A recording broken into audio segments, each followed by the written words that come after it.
Hello. Mic आहे, नाही लावा.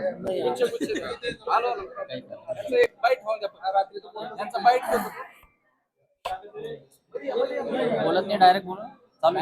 चालू करेल. आज सरपंच उपसरपंच यांचा मेळावा आला. नेमका या कार्यक्रमाचा उद्देश काय? नाही, ग्रामीण भाग हा सुजलाम सुफलाम झाला पाहिजे. महात्मा गांधींनी म्हटलं होतं की खेड्याकडे चला, परंतु आता खेड्यांची अगदी बकाल अवस्था झालेली आहे. जरी वित्त आयोगाचा निधी येत असेल, तुम्ही पाहिलं असेल की जर मुंबई पुण्याला तुम्ही जर गेलात कधी, तर एक एक ब्रिज तिथं बांधला जातो, त्याची करोडो रुपये किंमत असते.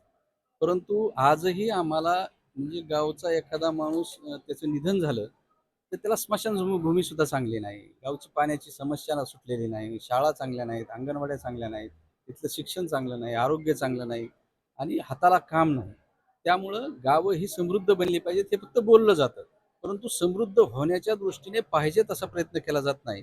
सरपंच परिषदेच्या माध्यमातून असे मेळावे घेणं किंवा आमच्या लोकांच्या नियुक्त्या करणं, आज मुख्यमंत्री समृद्ध पंचायत राज अभियान राज्यामध्ये चालवलं जातंय, तर आम्ही गावचे प्रमुख म्हणून आमची ती एक जबाबदारी आहे. राज्याचे मुख्यमंत्री देवेंद्र फडणवीस यांच्या प्रेरणेतून आणि राज्याचे जे ग्रामविकास मंत्री आहेत जयकुमार गोरे, म्हणजे आर आर पाटलांच्या नंतर पहिल्यांदा जर या राज्याला चांगला म्हणजे ग्रामविकास मंत्री मिळाले असेल तर ते जयकुमार गोरे आहेत. सर्वसामान्य घरातून आलेले आहेत आणि अगदी पायाला भिंगरी बांधून प्रत्येक म्हणजे राज्यात जिल्ह्यात जिल्ह्यात ते फिरत आहेत. त्यामुळं गावच्या लोकांना सुद्धा या समृद्ध अभियानामधून काहीतरी चांगलं शिकायला मिळावं, गावची आमच्या समृद्धी यावी या दृष्टिकोनातून काम चालू आहे आणि ते काम पुढे जावं म्हणून आज इथं मुख्यमंत्री समृद्ध पंचायत राजच्या अभियानच्या निमित्तानं हा आम्ही कार्यक्रम या ठिकाणी केला. आज या मेळाव्याद्वारे आपण सरपंचांना गावात कशी कामगिरी करावी, कसा उपदेश करू इच्छितो? नाही, सरपंचांनी तर मी आता माझ्या भाषणामध्ये सांगितलं की आई वडिलांची पुण्य आहे किंवा पूर्वजांची पुण्य आहे म्हणून तुम्हाला संधी मिळाली.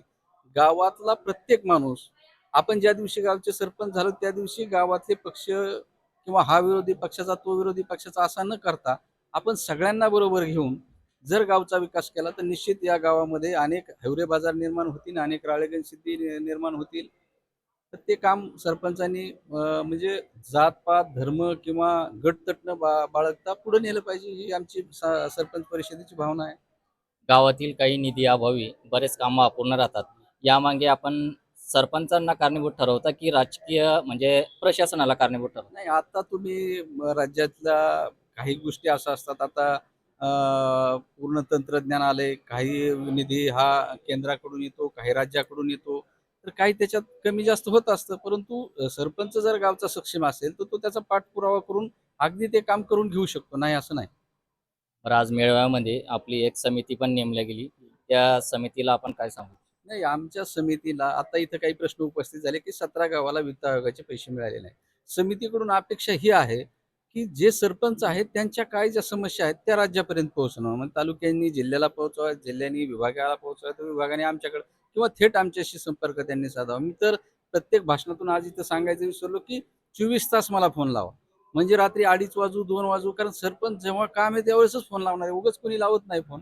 तर त्यांना जर अडचण आली तर त्यांनी निश्चित राज्याचे आम्ही प्रमुख म्हणून आमच्याकडे त्यांनी त्या मागण्या केल्या पाहिजेत तर आम्ही त्यांच्या त्या पूर्ण केल्या पाहिजे.